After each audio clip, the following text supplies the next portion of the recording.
नमस्कार। इस विशेष बुलेटिन में आप सभी का स्वागत है। मैं हूं आपके साथ भावना नैयर और मेरे साथ है मेरी सहयोगी मनीषा, जो आप तक सांकेतिक भाषा में खबरें प्रस्तुत करेंगे।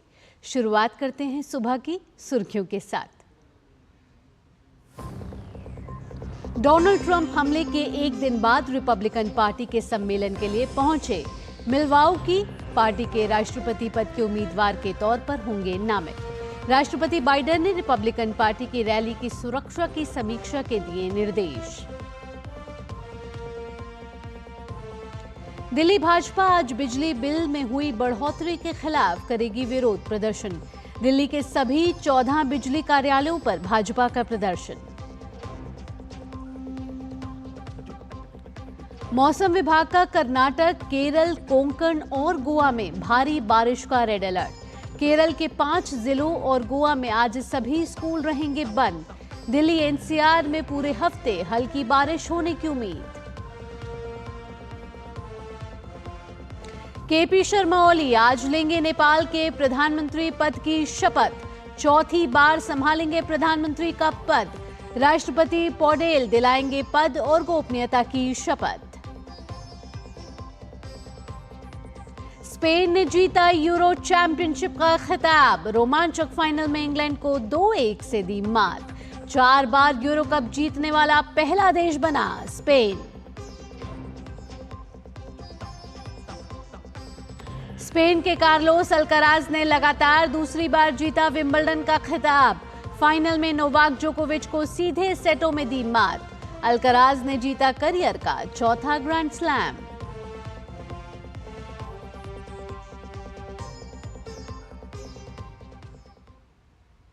अब खबरें विस्तार से। अमेरिका के पूर्व राष्ट्रपति डोनाल्ड ट्रंप हमले के एक दिन बाद रिपब्लिकन पार्टी के सम्मेलन के लिए मिल्वाउकी पहुंच गए हैं, जहां उन्हें इस सप्ताह के अंत तक औपचारिक रूप से रिपब्लिकन राष्ट्रपति पद के उम्मीदवार के रूप में नामित किया जाएगा। पूर्व राष्ट्रपति के रूप में ट्रंप को अमेरिका गुप्त सेवा द्वारा आजीवन सुरक्षा प्राप्त है। इससे पहले पूर्व राष्ट्रपति डोनाल्ड ट्रंप ने एक रैली में अपनी हत्या के प्रयास के बाद कहा कि अमेरिका को एकजुट रहना चाहिए और देश के नागरिकों को अमेरिका के तौर पर अपना सच्चा चरित्र दिखाना चाहिए। उन्होंने मजबूत और दृढ़ रहने की बात भी कही। ट्रंप शनिवार को पेंसिल्वेनिया में एक रैली में उस समय बाल बाल बच गए जब 20 साल का एक हमलावर ने उन पर कई गोलियां चलाईं। इस हमले में वह जख्मी हो गए और उनके कान पर चोट आई। गोलीबारी की इस घटना में ट्रंप की रैली में मौजूद एक व्यक्ति की जान चली गई और 2 अन्य गंभीर रूप से घायल हो गए। सीक्रेट सर्विस के कर्मियों ने हमलावर को मार गिराया।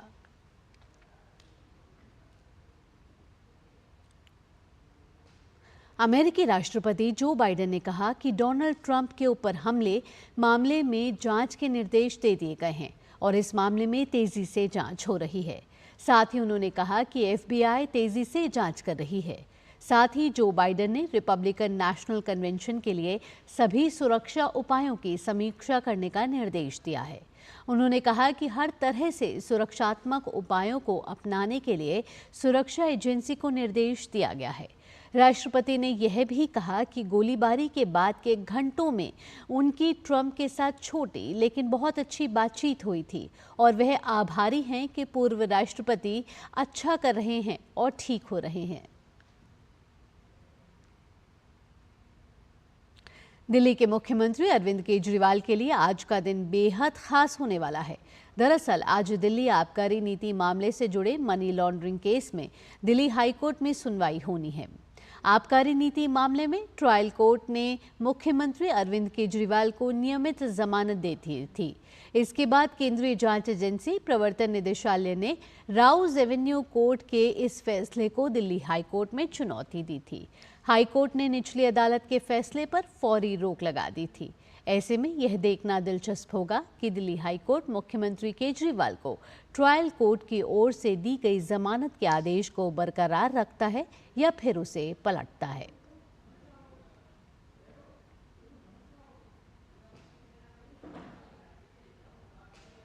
वहीं सुप्रीम कोर्ट में दिल्ली के पूर्व उप मुख्यमंत्री मनीष सिसोदिया की जमानत की पुनर्विचार याचिका पर सुनवाई होनी है। सिसोदिया ने शराब नीति घोटाले से जुड़े प्रवर्तन निदेशालय और केंद्रीय जांच ब्यूरो केस में जमानत पर पुनर्विचार को लेकर 2 अलग-अलग याचिकाएं लगाई हैं। 11 जुलाई को justice Sanjeev Khanna, justice Sanjay coral और जस्टिस संजय कुमार की बेंच सुनवाई करने वाली थी, लेकिन जस्टिस संजय कुमार ने मामले से खुद को अलग कर दिया। सुप्रीम कोर्ट ने 4 जून को सिसोदिया की जमानत याचिका पर विचार करने से इनकार कर दिया था। इसके बाद सिसोदिया ने इस पर दोबारा विचार करने को लेकर याचिका लगाई थी।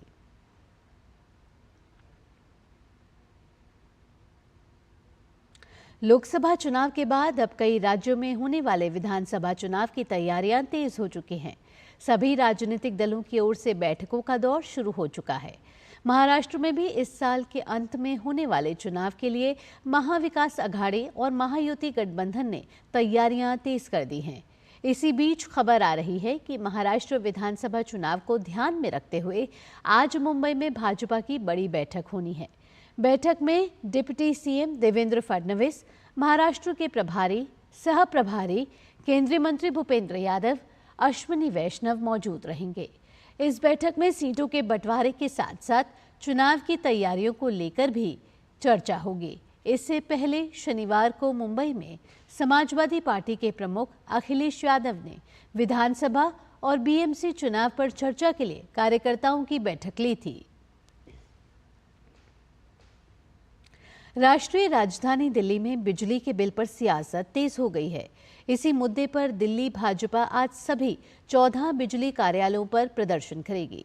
दरअसल बिजली खरीद समझौता शुल्क और अन्य अधिभार लगाने के कारण राष्ट्रीय राजधानी में बिजली की दर महंगी हो गई है। इस पर भाजपा आम आदमी पार्टी सरकार पर निशाना साध रही है और घोटाले का आरोप लगा रही है। इसी के चलते दिल्ली भाजपा अध्यक्ष ने विरोध प्रदर्शन का ऐलान किया है। भाजपा ने इस मुद्दे पर आप सरकार को घेरते हुए कहा है कि केजरीवाल सरकार ईमानदारी से बिजली का बिल भरने वाले हर व्यक्ति को लूट रही है। पीपीएसी सरचार्ज और पेंशन सरचार्ज के नाम पर अवैध वसूली की जा रही है।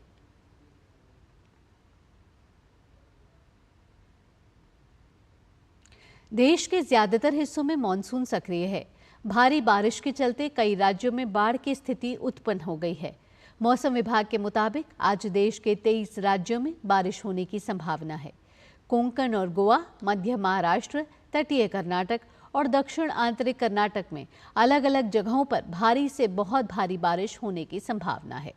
इसके कारण इन राज्यों में भारी बारिश को लेकर रेड अलर्ट जारी किया गया है।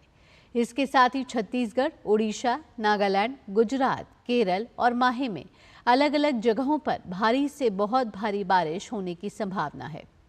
उत्तर प्रदेश, विदर्भ, अंडमान और निकोबार द्वीप समूह, उप हिमालय, पश्चिम बंगाल और सिक्किम, बिहार, मराठवाड़ा, तेलंगाना, उत्तर आंतरिक कर्नाटक में अलग अलग जगहों पर भारी बारिश होने की संभावना है। इन राज्यों में ऑरेंज अलर्ट जारी किया गया है। वहीं हिमाचल प्रदेश, उत्तराखंड, उत्तर प्रदेश, राजस्थान, मध्य प्रदेश, छत्तीसगढ़ और बिहार में अलग अलग जगहों पर गरज के साथ बिजली गिरने की संभावना है। इसके अलावा पश्चिम मध्य और पूर्व मध्य बंगाल की खाड़ी के कई हिस्सों में तेज हवाएं चल सकती हैं।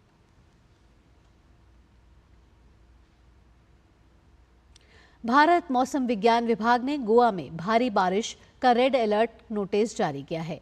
इसके मद्देनजर शिक्षा निदेशालय ने गोवा में आज फाउंडेशन 1 से कक्षा 12 तक के शैक्षणिक संस्थानों के लिए छुट्टी की घोषणा की है।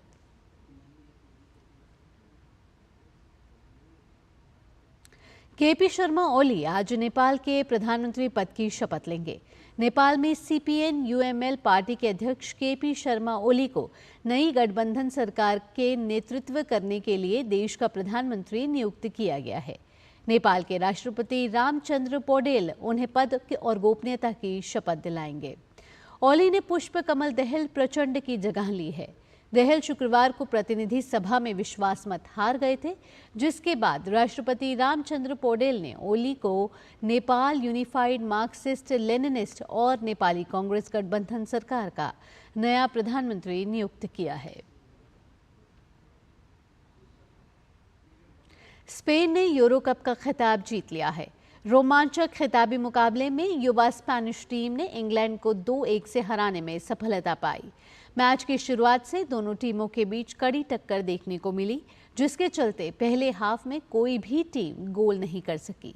हालांकि दूसरे हाफ की शुरुआत में ही निको विलियम्स ने यमल से मिले पास पर गोल करके स्पेन ने 1-0 की बढ़त बना ली। मैच के 73वें मिनट में इंग्लिश टीम ने कोल पाल्मर के गोल की मदद से मुकाबले की बराबरी पर ला दिया। 86वें मिनट में स्पेन के मिकेल ओयाज़रबल ने गोल करके टीम को 2-1 की रोमांचक जीत दिला दी। इस जीत के साथ स्पेन ने 12 साल बाद यूरो कप का खिताब अपने नाम कर लिया है। वहीं ये उनका चौथा यूरो कप खिताब भी है। इससे पहले उन्होंने 1964, 2010 और 2012 में खिताबी जीत हासिल की थी। स्पेन के कार्लोस अल्कराज ने विंबलडन के पुरुष एकल का खिताब जीत लिया है। फाइनल में अल्कराज ने नोवाक जोकोविच को 3 सेट में 6-2, 6-2, 7-6 से हराने में सफलता पाई। अल्कराज ने पहले सेट को आसानी से 6-2 से अपने नाम करने में सफलता पाई। दूसरे सेट में भी अल्कराज के दमदार खेल के आगे जोकोविच कुछ नहीं कर पाए और स्पेनिश खिलाड़ी ने सेट को 6-2 से जीत लिया।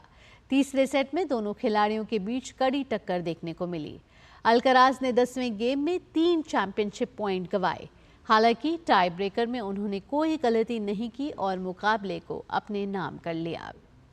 ये लगातार दूसरा साल है जब अल्कराज ने जोकोविच को हराकर खिताब जीतने में सफलता पाई है। ये उनके करियर का दूसरा विंबलडन और चौथा ग्रैंड स्लैम खिताब है।